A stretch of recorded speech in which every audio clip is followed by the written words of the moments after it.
Part 1, A Quiet Beginning. This story is meant to be listened to at night. Your eyes may be closed. The room may be dark. Perhaps there is the quiet sound of wind outside, or a distant car passing by. Let all of that fade into the background. Allow the words to move slowly, like a calm river, without rushing anywhere. Every life begins quietly. Great stories do not announce themselves. They usually open in ordinary houses, among crowded families, with children no one expects much from. My story began in such a place. There was no wealth in that house. No luxury. No display of importance. But there was work. There was routine. There was an unspoken rule that effort was not optional, it was simply life. My father was a strong, quiet man. He did not speak often, but when he did, people listened. He had no impressive title, no great fortune, and no public role. Yet, when neighbors faced difficult decisions, they came to him. Because his words were few, but carefully chosen. My mother was strong in a different way. She carried patience the way others carry authority. She raised a large family without complaint, managing illness, noise, hunger, and exhaustion as if they were simply part of the rhythm of living. Watching her taught me something early on. True strength does not always announce itself. Sometimes it simply continues. I was one of the youngest children in that crowded home. Perhaps because of that, I learned early how to observe. No one expected anything extraordinary from me. And that, in its own way, felt like freedom. I learned to read so early that I cannot remember when I did not know how. Books became more than objects to me. They were doors. They carried me far beyond the narrow walls of my surroundings. Money was scarce, so books were rare. But my desire for them was constant. I read whatever I could find, religious texts, old essays, simple stories, difficult arguments I barely understood. Words fascinated me. The idea that black marks on paper could shape thought felt like a quiet form of magic. For a time, my family believed I might enter religious service. I was sent briefly to a grammar school. There, I glimpsed another world, one of structured learning, formal knowledge, and long academic paths. But reality quickly intervened. Education was expensive, and family needs were immediate. After a short time, I was taken out of school. Work replaced study. I joined my father in his trade, candle making and soap boiling. The labor was honest, repetitive, and physically tiring. My hands learned the work, but my spirit resisted it. Each day felt heavier than the last. I did not complain. Complaining was not a habit in our household. But inside, a quiet certainty formed. This was not my path. One childhood incident left a mark on me that never faded. With other boys, I once helped build a small dock near the water so we could fish without sinking into the mud. We used stones taken without permission. Our intentions were innocent. Our method was wrong. We were discovered and punished. I tried to defend the usefulness of what we had done. But the lesson was clear and lasting: good intentions do not justify dishonest means. That idea settled deeply within me. My father, sensing my restlessness, often took me on walks through the town. We would stop to watch carpenters work, or blacksmiths shape metal, or craftsmen handle their tools with care. At the time, these walks felt ordinary. Later, I understood what they gave me: the habit of observing how things are made, how systems function, how skill develops through repetition. I was drawn to the sea. I watched ships disappear at the horizon and imagined lives unfolding beyond my reach. My father noticed this and grew concerned. He feared the dangers of a life at sea, having already lost someone close to him that way. Eventually, he guided me toward another trade, one that would shape my life profoundly. I became an apprentice in a printing house run by my older brother. The printing shop smelled of ink and paper. It was noisy, demanding, physical work. Yet something about it felt right. This was not just labor, it was the movement of ideas. During the day, I worked hard. At night, I learned. Whenever I could borrow a book, I did. I read quickly, carefully, and returned each volume in perfect condition, knowing trust was the key to future access. When the shop was empty and quiet, I would remain behind, reading by candlelight. Those were the hours that shaped me most. There were no rewards, no recognition, no applause. Only effort. I did not know where this path would lead. I did not imagine a future of influence or recognition. But something essential was forming. Character is built in silence. Not in success, but in preparation. Not when others are watching, but when no one cares to look. My story had not yet risen, but its foundation had been laid. And from that quiet beginning, everything else would grow. Part 2, Learning in Silence. Night has its own way of teaching. During the day, the world demands movement. At night, it allows reflection. The printing house became my second home. Not because it was comfortable, but because it was alive with words. Stacks of paper waited patiently. Letters lay silent in wooden cases, ready to be arranged into meaning. Ink carried thoughts from one mind to another. I worked hard. There was no shortcut through physical labor. My hands became strong from lifting, setting type, cleaning presses, repeating the same movements again and again. But while my hands learned the work, my mind remained hungry. Books began to shape my inner life. I borrowed them whenever I could, always carefully, always briefly. I read quickly, not because I rushed, but because I feared losing access. Every page felt borrowed from time itself. Most people around me believed learning belonged to schools. I began to understand something different. Learning belonged to attention. I noticed how writers structured their thoughts. How sentences flowed or struggled. How clarity could be more powerful than decoration. I began to sense that language was not just communication, it was influence. One day, I discovered a volume of essays written in a clean, balanced style. Simple, but sharp. Calm, but persuasive. I was deeply impressed. I did not try to copy it openly. Instead, I studied it quietly. I broke the text down sentence by sentence. I reduced paragraphs into brief notes, then waited days before rewriting them from memory. When I compared my version to the original, I saw every weakness clearly. This method was slow, but it worked. I repeated it again and again. Not because I enjoyed it, often I did not, but because improvement demanded repetition. I began to understand that talent without discipline fades quickly, and discipline without enthusiasm becomes a burden. My ambition grew quietly. I did not speak of it. I did not boast. I simply practiced. There was another habit I had to unlearn: arguing. I loved debate. Loved proving others wrong. Loved the feeling of intellectual victory.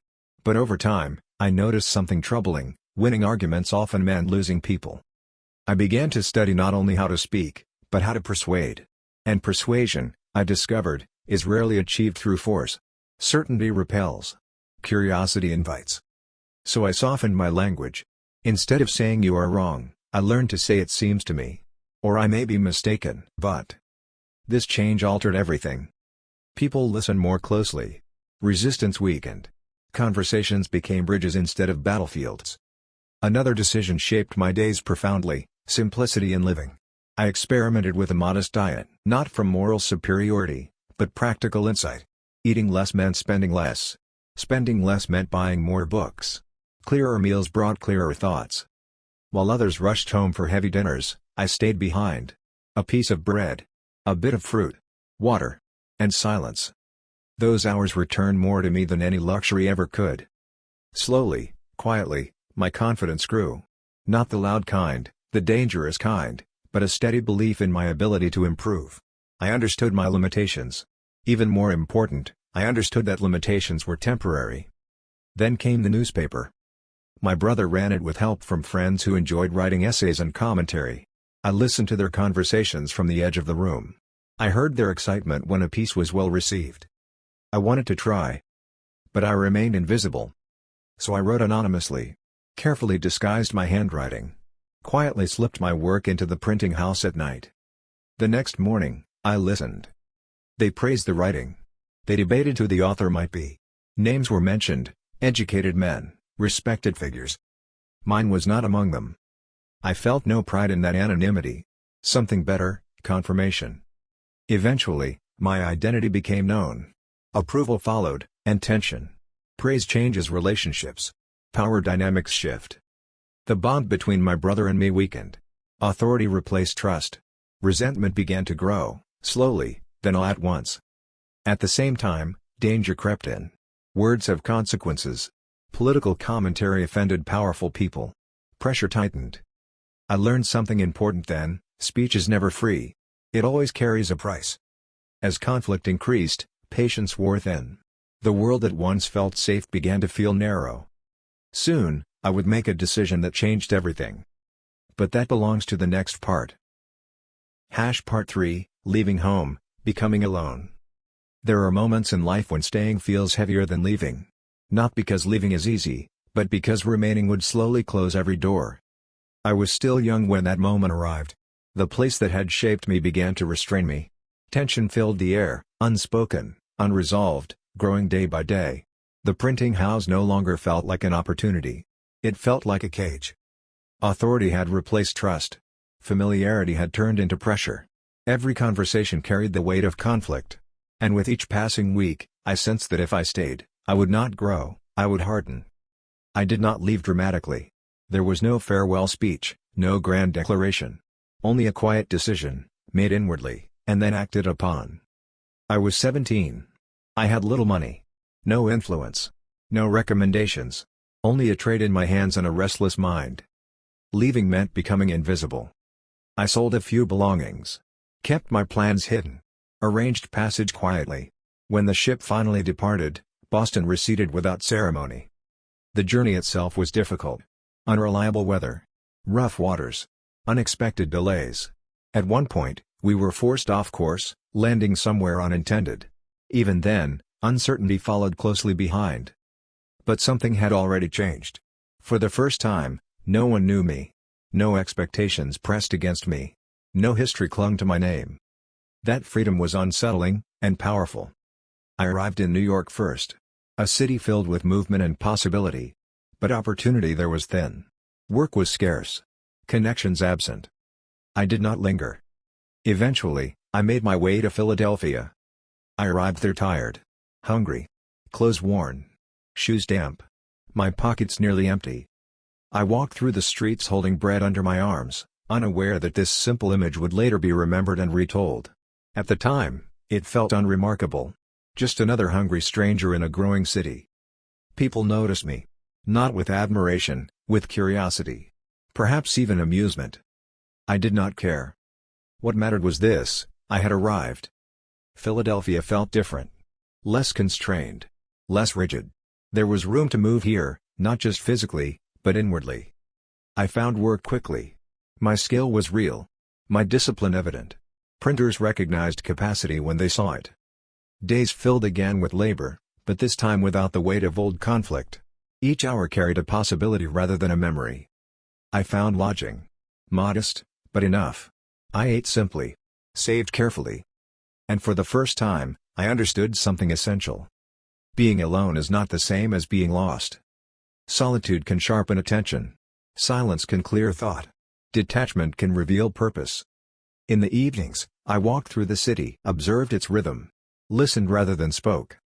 I watched how people behaved when no one was directing them. How businesses formed. How trust developed. How conflict emerged. Philadelphia taught me quietly. During this time, I encountered someone I had met before. A connection from earlier days, now reappearing under different circumstances. Familiarity returned, but without control. Without obligation. Only possibility. Life, it seemed, was offering a second entrance. Yet underneath this calm beginning, ambition stirred again. Not loudly. Not impatiently. But steadily. I knew I was no longer drifting. Leaving home had stripped me of safety, but it had given me something better. Direction. I did not yet know how far this path would take me. Only that returning was no longer an option. And sometimes, that is enough. Part 4, Expectation and Disillusionment. Hope can be a quiet force. It does not shout. It whispers. And because it whispers, we often follow it without question. Life in Philadelphia began to stabilize. Work was steady. My routine had rhythm. But soon, opportunity appeared in a form that seemed larger than anything I had known before.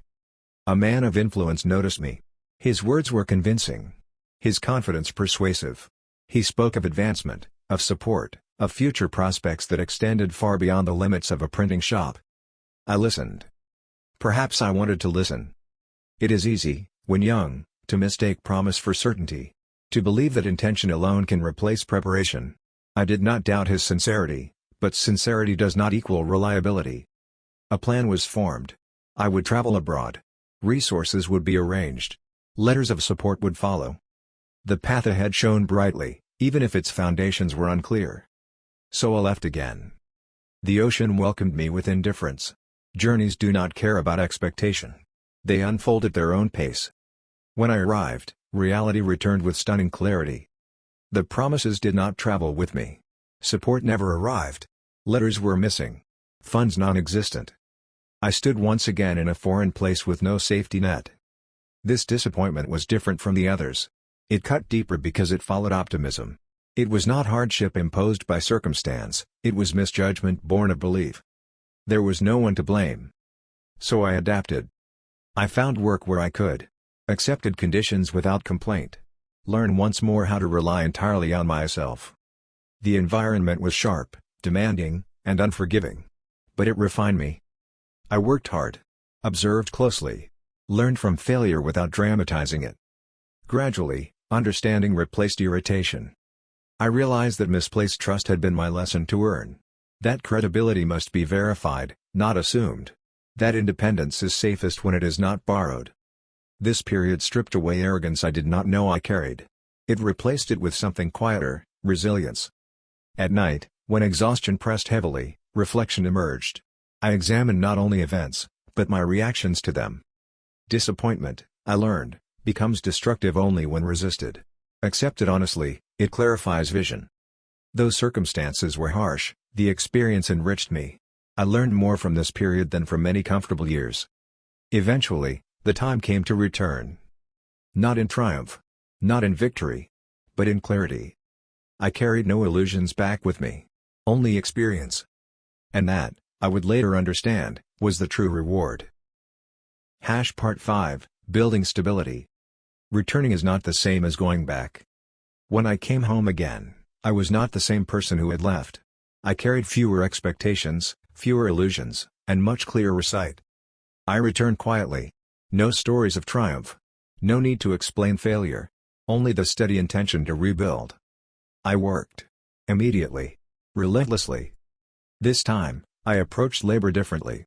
Not as something to escape, but as something to shape. I understood now that independence is not granted, it is constructed, piece by piece, through discipline. Each day had a purpose, even if nothing dramatic occurred within it. Money remained scarce. But control began to grow. I tracked expenses. Avoided debt. Resisted displays of comfort that promised status but delivered weakness. Freedom, I learned, depends on restraint. Gradually, opportunity aligned with preparation. A partnership formed. A business took shape. Small at first. Fragile. But real. I treated clients with reliability before charm. Work was delivered on time. Quality remained consistent. Reputation does not rise suddenly. It accumulates quietly. Weeks became months. Months became proof. With stability came something equally important, space to think. Evenings became moments of review. What worked? What wasted time? Where attention drifted unnecessarily? I began to treat time itself as material, something to be scheduled, protected, and shaped. Social life remained measured. Not absent, but intentional. Conversation became purposeful rather than habitual. I started to notice how easily people surrendered hours without realizing their value. I did not judge them. I simply chose differently. One principle guided me. Do not confuse movement with progress. Slowly, the foundation strengthened. The printing shop no longer felt borrowed. It felt earned. Yet even in success, I sensed something missing. Stability answers many questions. But not all. Comfort does not automatically produce meaning. That realization would lead me further inward, toward a deliberate examination of character itself. And that work would be far more demanding than any trade. Part 6, The Discipline of Character. Once daily survival becomes manageable, the mind searches for something deeper. Stability solves practical problems. But it does not answer the question of how one ought to live. That question began to visit me often. Not loudly. Not dramatically. But persistently. I noticed my own contradictions. I spoke of values I did not always practice. I admired virtues I did not consistently possess. And the more I observed myself honestly, the clearer this gap became. I did not approach this with despair. I approached it as a problem to be studied. If businesses could be improved through method, why not character? So I began to observe myself the way one observes a system. Without excuse. Without self-hatred. Without flattery. I identified habits that weakened me. Impulses that distracted me. Reactions that produced regret. Then I did something unusual. I defined virtues. Not as abstract ideals, but as practical behaviors. Moderation, order, sincerity, diligence, restraint, clarity. Each one translated into daily conduct rather than praiseworthy theory. I did not aim for perfection. I aimed for direction. At least at first. I built a simple structure. A way to track behavior. Not to punish failure, but to reveal patterns. What surprised me most was not how often I failed, but how predictable failure could be. Temptation followed routines. Neglect appeared in familiar forms.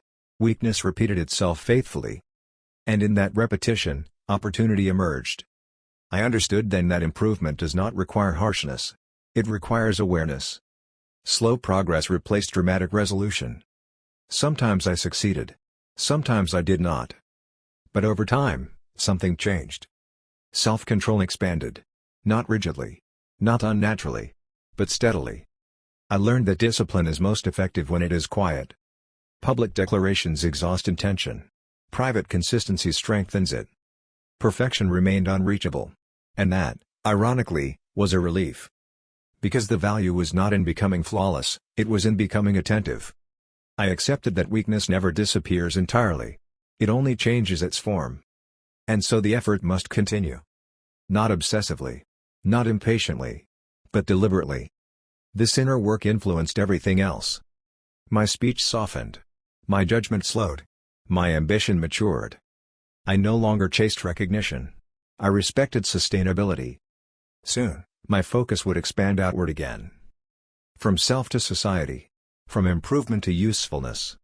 And that transition would shape the rest of my path. Part 7, Knowledge and Service. Curiosity does not ask for permission. Once awakened, it continues quietly, patiently, often unnoticed.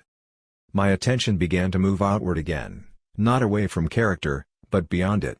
What good, I asked myself, is improvement if it benefits no one else? I had always been drawn to how things worked. Not in theory alone, but in consequence. Ideas mattered to me only when they could be tested, shared, applied. Questions emerged naturally. Why does light behave as it does? What shapes heat, wind, motion? Could invisible forces be measured? I observed. I experimented. Not with elaborate tools, but with patience and intention. Science, to me, was never distant or abstract.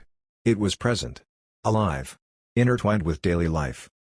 When discoveries came, I did not guard them. Knowledge felt less valuable when hoarded. Its purpose, I believed, was use. So I shared. Not loudly. Not possessively. Recognition followed in unexpected ways. But that was never the aim. What mattered was function. If a discovery improved safety, comfort, communication, then it was complete. The same principle guided my involvement in public life. I saw inefficiencies not as annoyances, but invitations. If streets were unsafe, they could be organized. If books were scarce, libraries could be formed. If communication lagged, systems could be refined. I learned quickly that leadership does not require title. Only initiative. Many of these efforts began small. Quiet discussions. Shared responsibility. Voluntary cooperation. Progress emerged from consistency rather than authority. I avoided unnecessary conflict. Not from fear, but from precision. Attention wasted on pride weakens purpose. Influence does not need declaration. It accumulates through reliability. At times, resistance emerged. Change rarely arrives unchallenged. But persuasion proved more powerful than insistence. I spoke when needed. Listened more often. The world widened. My role evolved from tradesman to organizer, from observer to participant. Yet my habits remained simple. I valued efficiency over display. Clarity over rhetoric. As recognition grew, I remained cautious. Fame distorts intention if allowed to linger. I reminded myself, usefulness precedes honor. Soon, responsibility expanded beyond local concerns. Beyond familiar streets. Beyond what I could manage alone. I was drawn into matters larger than myself. And with that step, life demanded something different, patience on a greater scale. Part 8, Distance, Time, and the Long View. Distance changes perspective. Only when one steps far enough away does the shape of a life become visible. I left once more. Not to escape. Not to search for opportunity, but to serve a purpose larger than my own comfort. Travel no longer felt uncertain. It felt necessary. I spoke on behalf of others now. Carried responsibilities that demanded restraint rather than ambition. Diplomacy, I learned, is not clever speech, it is controlled patience. Words must arrive at the right moment. Silence, sometimes, must speak first. Power reveals itself differently at a distance. It is less dramatic than imagined. More fragile. More dependent on cooperation than force. I watched governments react as individuals often do, with fear, pride, hesitation. And I realized something essential: progress is rarely the result of brilliance alone. It emerges when persistence meets timing. Years passed. Recognition increased. Public honor followed. But neither altered my inner rhythm. I remain cautious of certainty. Aware of complexity. Grounded in the understanding that most problems resist simple answers. Age softened urgency. But it sharpened judgment. I became more forgiving, of others, and of myself. Mistakes seemed less shameful when understood as steps rather than verdicts. Looking back, the pattern became clear. A life is not defined by a single choice, but by repeated direction. Small decisions. Daily habits. Quiet corrections. That is how a person changes course without realizing it. I did not live without error. I did not achieve perfection.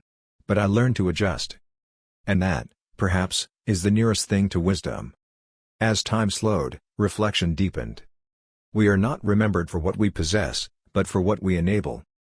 Not for what we claim, but for what we leave usable. If there is anything worth passing forward, it is this. Attention shapes destiny. Character sustains it. And humility keeps it human. When the noise fades, when the lights dim, when ambition sleeps, what remains is the quiet sum of choices made with care. And that is enough.